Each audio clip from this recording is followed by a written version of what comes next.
ನಮಸ್ಕಾರ ಎಲ್ಲರಿಗೂ welcome to power ಪರ್ಯಟನೆ ಚಾನಲ್. ಮಾರ್ಚ್ 30, 2025ಕ್ಕೆ ವಿಶ್ವವಾಸು ನಾಮ ಸಂವತ್ಸರ ಆರಂಭವಾಗುವುದು. ಕ್ರೋಧಿ ನಾಮ ಸಂವತ್ಸರವನ್ನು ದಾಟಿ ನಾವು ಮುಂದಕ್ಕೆ ಹೋಗ್ತಾ ಇದ್ದೀವಿ. ಈ ಸಮಯದಲ್ಲಿ ತುಂಬ ಜನರಿಗೆ ತಮ್ಮ ರಾಶಿಗೆ ಯುಗಾದಿಯ ನಂತರದ ದಿನಗಳು ಹೇಗಿರುತ್ತವೆ ಎಂಬ ಕುತೂಹಲ ಕೂಡ ಇರುತ್ತೆ. ಮಕರ ರಾಶಿಯವರಿಗೆ ವ್ಯಾಪಾರ ಉದ್ಯೋಗ ಕ್ಷೇತ್ರದಲ್ಲಿ ತುಂಬಾ ಲಾಭವಿದೆ. ಯಾವುದೇ ಕೆಲಸವನ್ನು ಮಾಡಿದರೂ ಕೂಡ ಅವರು ತುಂಬಾ ಆದಾಯವನ್ನು ಪಡೆಯುತ್ತಾರೆ.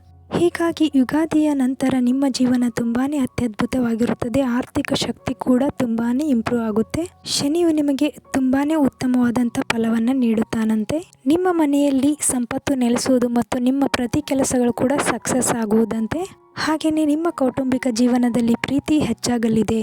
ಒಬ್ಬರಿಗೊಬ್ಬರು ಪ್ರೀತಿ ಸ್ನೇಹದಿಂದ ಇರುವಿರಿ. ಯಾವುದೇ ಮನಸ್ತಾಪಗಳಿಲ್ಲದೆ ಮನೆಯಲ್ಲಿ ಶಾಂತಿ ನೆಲೆಸುವುದು. ನೀವು ಉದ್ಯೋಗ ಕ್ಷೇತ್ರದಲ್ಲಿ ಬಹಳಾನೇ ನೀವು ಯಶಸ್ವಿಯಾಗುವಿರಿ. ಹಾಗೆಯೇ ನಿಮಗೆ ಧನ ಲಾಭವಾಗುವುದು. ಹಾಗೆಯೇ ನೀವು ನಿಮ್ಮ ಹೊಸ ಪ್ರಯತ್ನಗಳಲ್ಲಿ ನೀವು ಯಶಸ್ವಿಯಾಗಿ ನೆಮ್ಮದಿಯಿಂದ ಇರುವಿರಿ. ಈ ವರ್ಷ ಒಟ್ಟಾರೆ ಮಕರ ರಾಶಿಯವರಿಗೆ ಒಳ್ಳೆಯ ಫಲಿತಾಂಶಗಳಿವೆ. ಮಕರ ರಾಶಿಯವರು ನೀವು ಯುಗಾದಿಯ ನಂತರ ಹೊಸ ಫಲಗಳನ್ನು ಪಡೆಯುತ್ತೀರಿ. ಹಾಗೆಯೇ ನೂತನ ಕೆಲಸಗಳನ್ನು ಮಾಡುತ್ತೀರಿ. ಹಾಗೆಯೇ ಆಸ್ತಿಯನ್ನು ಖರೀದಿಸುವಲ್ಲಿ ಕೂಡ ನೀವು ಯಶಸ್ಸನ್ನು ಪಡೆಯುತ್ತೀರಿ. ಒಟ್ಟಾರೆಯಾಗಿ ನಿಮ್ಮ ಎಲ್ಲ ಇಷ್ಟಾರ್ಥಗಳು ಸಿದ್ಧಿಯಾಗುವವು ಎಂದು ಹೇಳಲಾಗಿದೆ. ಇದಿಷ್ಟು ಮಕರ ರಾಶಿಯವರ ಮಾಹಿತಿಯಾಗಿತ್ತು.